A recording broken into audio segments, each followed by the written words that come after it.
ही जी rally आयोजित करण्यात आलेली आहे बहुजन क्रांती मोर्चाची, ही रॅली का काढण्यात आलेली आहे हे थोडक्यामध्ये आपल्याला मी समजावून सांगण्याचा प्रयत्न करणार आहे। बामशिवच्या कार्यकर्त्यांच्या समोर, भारत मुक्ती मोर्चाच्या कार्यकर्त्यांच्या समोर पुणे जिल्ह्यामध्ये संघ परिवाराच्या लोकांनी, बीजेपीच्या लोकांनी मराठा मोर्चाच्या विरोधामध्ये दलितांचा मोर्चा तुम्ही काढा, तुम्हाला काढण्यासाठी काय गाड्या लागतात, काय पैसे लागतात, काय जे काही साधनं तुम्हाला लागतात ती सर्व साधनं आम्ही तुम्हाला देऊ, पण मराठा मोर्चाच्या विरोधामध्ये दलितांचे मोर्चे तुम्ही काढा, असा प्रस्ताव घेऊन काही बीजेपीचे लोक पुणे जिल्ह्यामध्ये आमच्याकडे आले होते। तेव्हा ही बाब कार्यकर्त्यांनी मला सांगितली।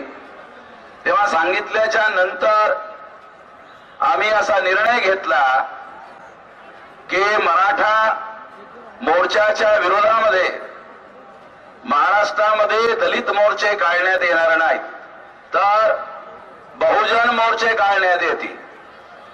दलित मोर्चे काढण्यात येणार नाहीत तर बहुजन क्रांती मोर्चा काढण्यात येईल आणि तो बहुजन समाजाच्या जेवढ्या जाती आहेत, जेवढ्या संघटना आहेत, त्या सर्व संघटनांच्या लोकांना सोबत घेऊन तो काढण्यात येईल आणि त्यासाठी कुणाकडूनही गाड्या घोड्या आणि पैसे हे घेतले जाणार नाहीत, तर समाजाच्या स्वतःच्या पैशाच्या बळावर, स्वतःच्या पैशाच्या आधारावर हे मोर्चे काढण्यात येतील। बहुजन क्रांती मोर्चा हा मोर्चा ठरवण्यात आला।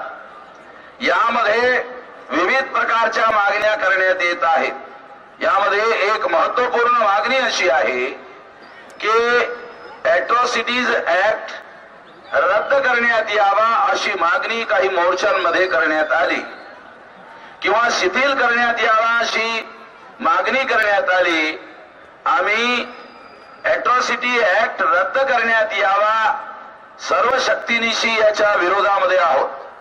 ही रॅली सुद्धा याच्या विरोधामध्ये आहे आणि हा कायदा शिथिल करण्यात यावा याच्याही आम्ही विरोधात आहोत। अॅट्रॉसिटी ऍक्ट रद्द करण्यापेक्षा शिथिल करण्याची मागणी ही जास्त खतरनाक आहे, जास्त भयानक आहे, तेव्हा याच्या आम्ही विरोधामध्ये आहोत। त्याचबरोबर ज्या लोकांचं असं म्हणणं आहे की याच्या विरोधामध्ये खोट्या केसेस दाखल केल्या जातात, तेव्हा दाखल करणारे आणि दाखल करून घेणारे किंवा अॅट्रॉसिटीजचा कायद्याचा गैरवापर करणारे, मग ते कोणीही असो, मग ते एससीचे, एसटीचे किंवा त्यांचा वापर करणारे उच्च जातीय कोणीही जरी असलेत तरी त्यांच्या विरोधामध्ये कायदेशीर कारवाई केली पाहिजे आणि हा कायदा आणखी जास्त कडक केला पाहिजे, यासाठी हा मोर्चा काढण्यात आलेला आहे। यापैकी ही एक मागणी आहे।